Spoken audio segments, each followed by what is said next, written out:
Once again, it is my privilege and pleasure to come and spend these few moments of your time. The saying says, where your energy is, attention is. Your attention creates the flow of creation. I want to start by saying that the human condition is reflected in every aspect. And so, shall we say, there are models, you have your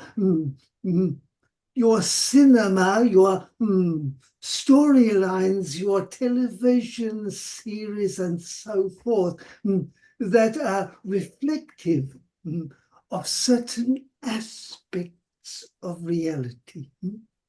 So we have said that the new species began to find its beginnings in the year 2000. It is also said that it takes 12 years for the egg of a dragon to hatch. So shall we say then there are, first of all, 7 years where it seems to be sitting there doing nothing, and 5 years as it begins to crack. Shall we say, it takes 12 years for the dragon to reach its maturity. That is from birth to maturity. So we are at 2024, the beginnings, shall we say, of the mature new dragons. Enough to begin a conversation. Thank you, Mercredan, and thank you for being here with us today. Just following on your introduction for the clarity of the audience, you've talked about this before with us, but you've never used the analogy of the dragons. Can you give us another example so that we understand that we're talking about the years and time for those that are?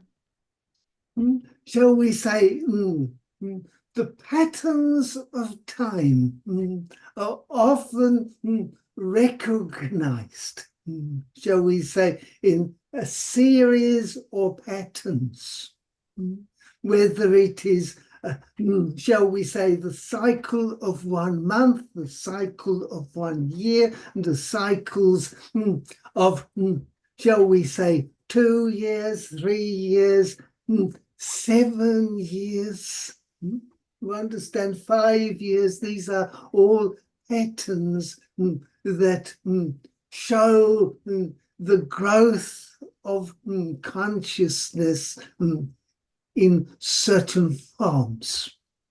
So shall we say, the significance then in terms of the physical reality are the series that bound by the numbers of 5 years, the 5-year moment of time, when what was hidden begins to show its form.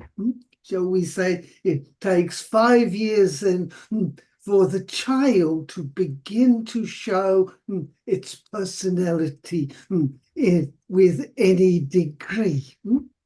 Then it takes 7 more years to develop that into, shall we say, an ordered system. So shall we say then there are 24 years, 36 years, 48 years, and so on in the cycle.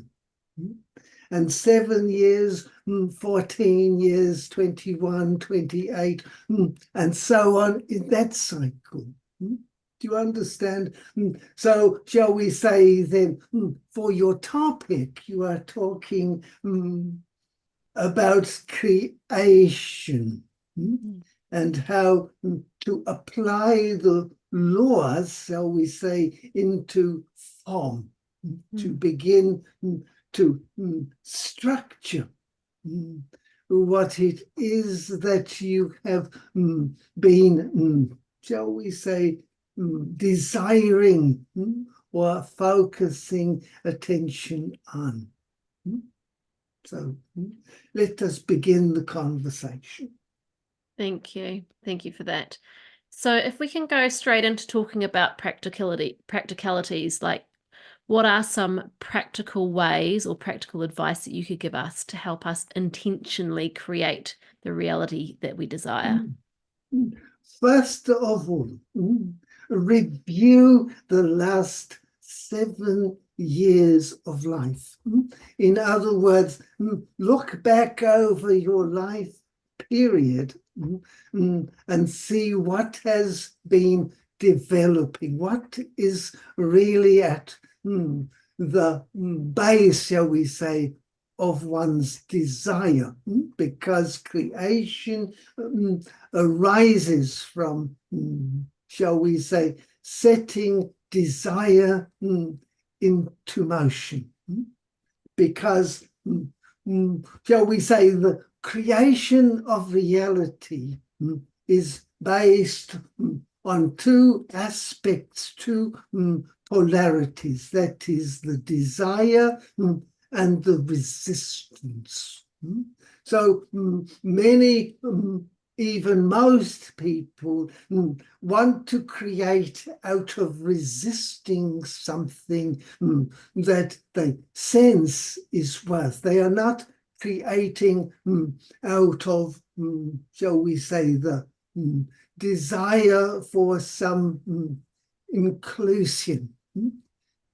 One aspect, shall we say, of creation then is alignment with the popular framework. In other words, if you are creating against the flow, it will become harder to maintain unless one has carrying the degree of certainty that is required.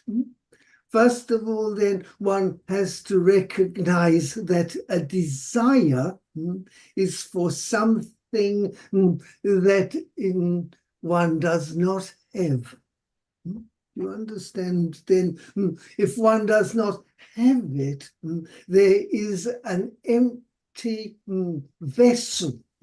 That is, there is something in your reality that has to be filled. One cannot create on top of a filled world. Shall we say then, as an example, if one wants to have a relationship, a partner, then, shall we say, clear out some space. How can such a person come into one's world if one has consumed all the opportunities, all the space around? And that applies to everything else. Often people want to create vast sums of money. Shall we say their attention is focused on money, but there is still no room for it to appear. And they have no idea truly what to use the money for. It is to gain and to gain and to gain and to be a consumer. And when one consumes, one immediately begins to consume everything around one. And so there is, shall we say, an energy field, which I talk a lot about, the fields of influence. Your energy field then is, shall we say, consuming everything that comes into its space. Nobody will be willing to enter into that. Then begins aloneness and many other, shall we say, negative results. So shall we say then, what if one's creation was for self and others? What if your creative potential has an aspect for the benefit of all that one contacts? Then, of course, many more will be attracted into the field of influence. Then you begin to meet those people that will help with the creation.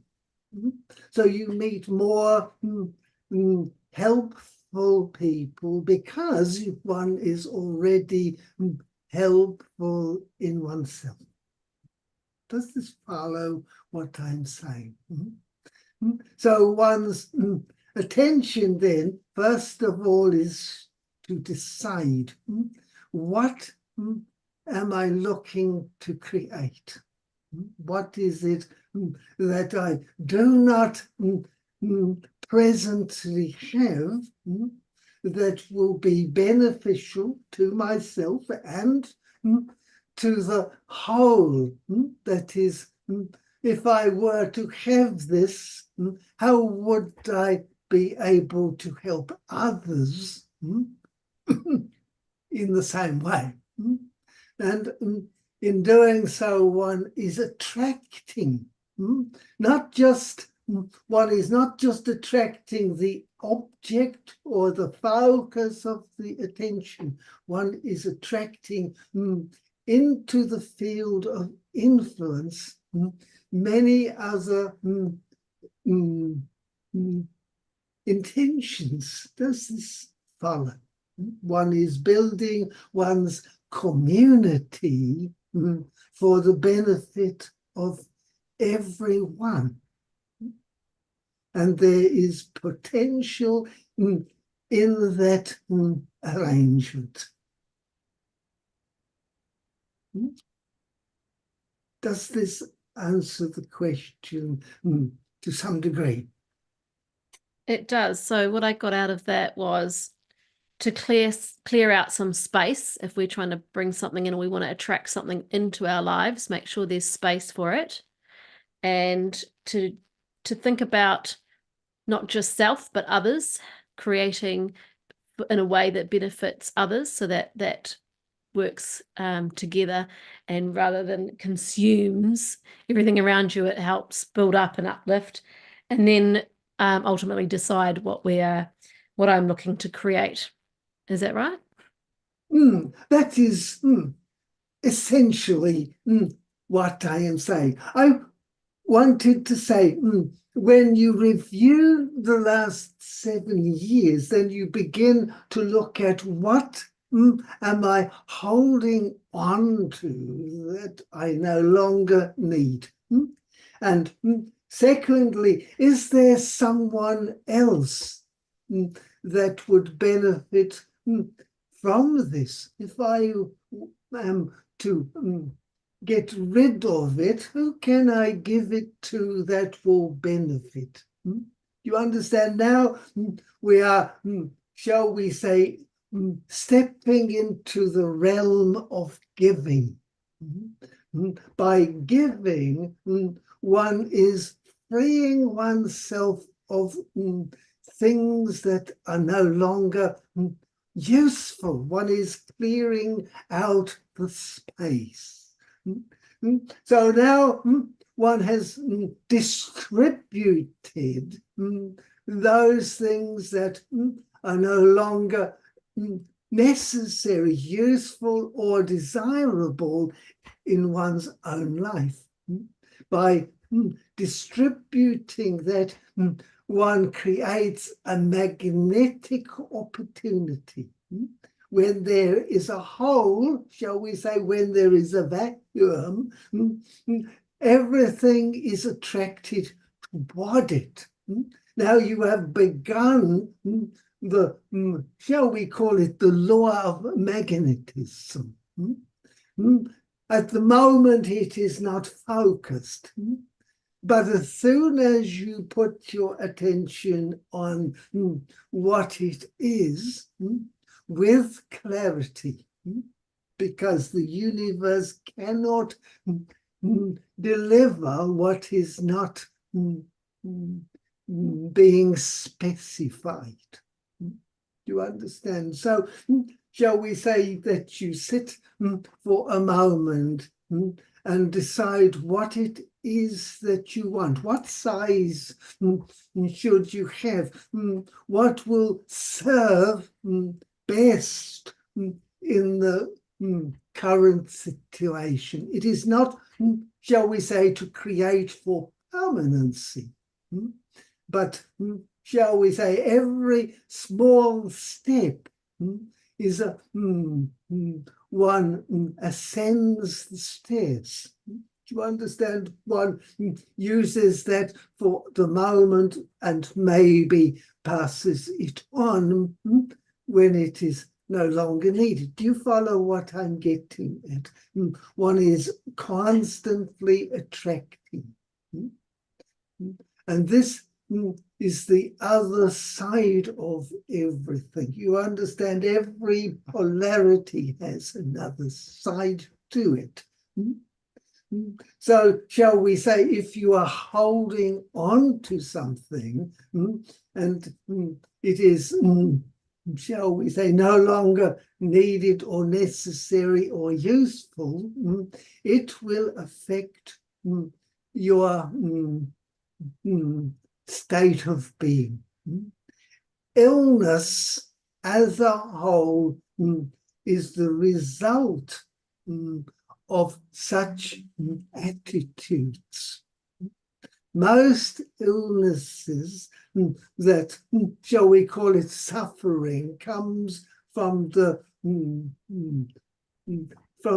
challenges of living life fully.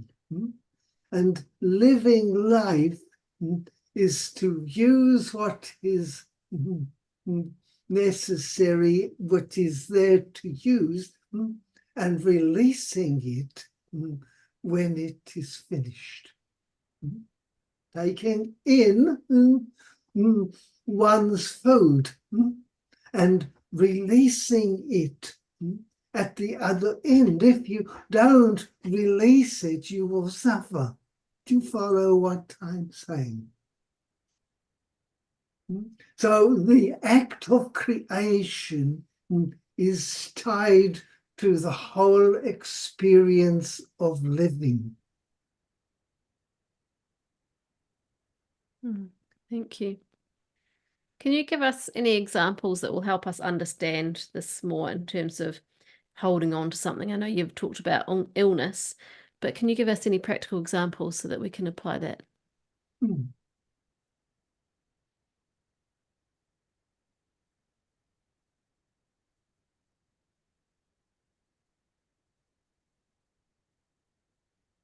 Many people have, shall we say, want to hold on to old things. Rather than passing them on, they'll build a new cupboard to follow. So you move from one place to the next. And there is always, shall we say, an emotional difficulty in letting something go. When it has gone, shall we say, one is still holding on to it. One still is thinking, oh, if only I had kept that if only, and so on. The if onlys of life hold one back in terms of creativity and creating one's pathway. So shall we look at it in reverse? One creates one's personal reality, undoubtedly. The reality one is occupying is the result of one's creations. In other words, what you have is what you have created. When you look at your life, what you have created, it is not just looking at what you have, but your attitudes to life. You have created in your world what you deserve. Do you follow? So if you want to be creative, one has to be deserving of it. And that is where one has to develop one's personal valuation. That is not what other people say about you. It is what you feel about yourself. So then develop an attitude of deserving. And then you will find that you can release old things because it is beneficial to someone else. You are not holding them for any reason. You are not trading them to make a profit or anything. You are freely allowing it to go.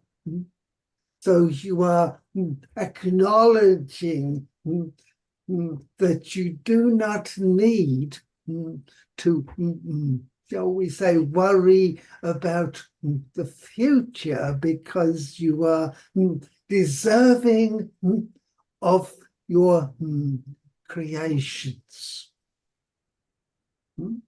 Then life opens up as it does.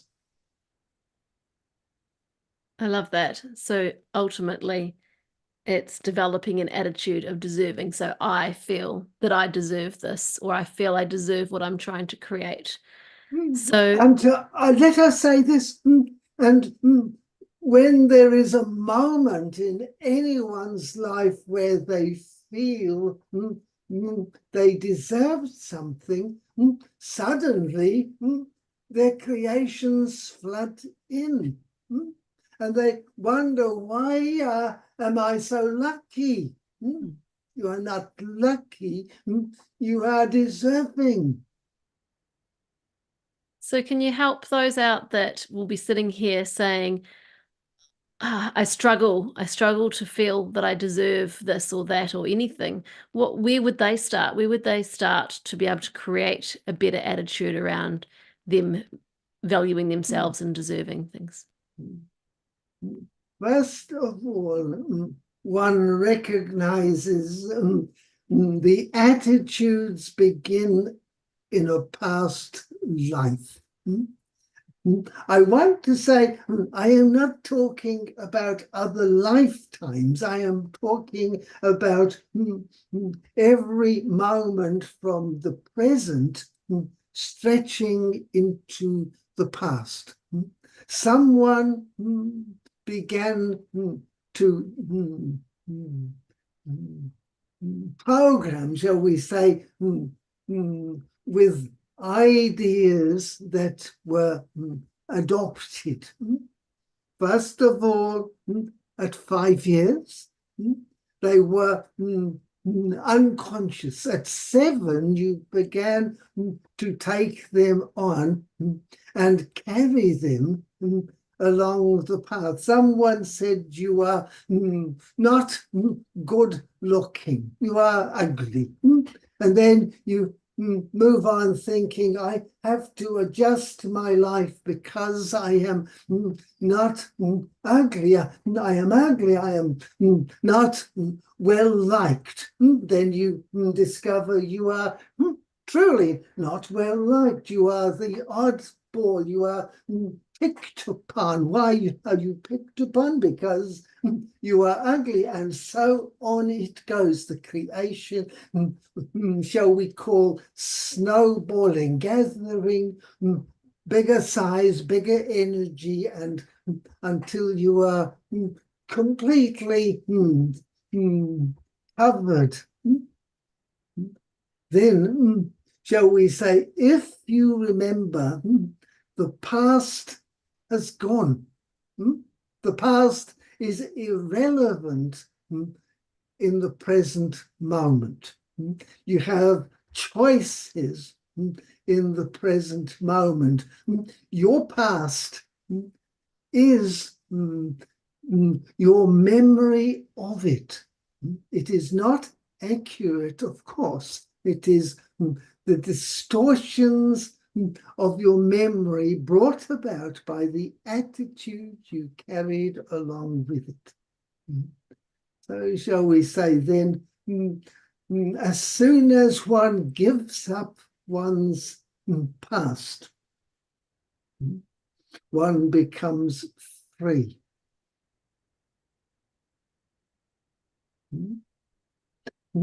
You do not know who you are at all until you decide in the present moment who you are. Your decision to be deserving is yours to make. It is not something that others donate to you. Do you follow what I mean?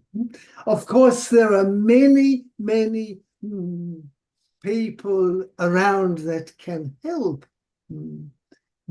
to uncover these hidden ideas from where they come from, and so on and so forth. But in the end, at the end of all the time that you spend doing that, the only thing that arises is that you have let go of the past. You have changed it. You have re-evaluated and come to a different decision, a different evaluation. And so one arrives in the present moment without the burdens of the past. And along with that, one forgives oneself for blaming others. You understand? Often you want to forgive others for their behaviors and so on and often, but it is when you forgive yourself for attaching all of that to others that you are free of it.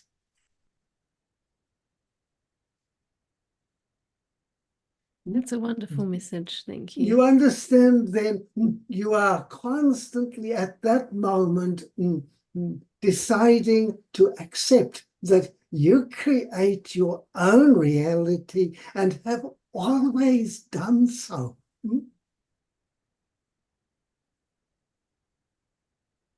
I understand it is extraordinarily difficult for some people to acknowledge this because they have an enormous emotional investment in retaining it.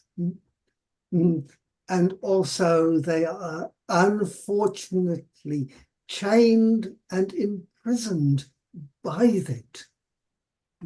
Freedom comes when you are deserving of it. Does that, is that useful? Very, thank you. Very much so. Before we wrap up, do you have anything else you'd like to add on this subject?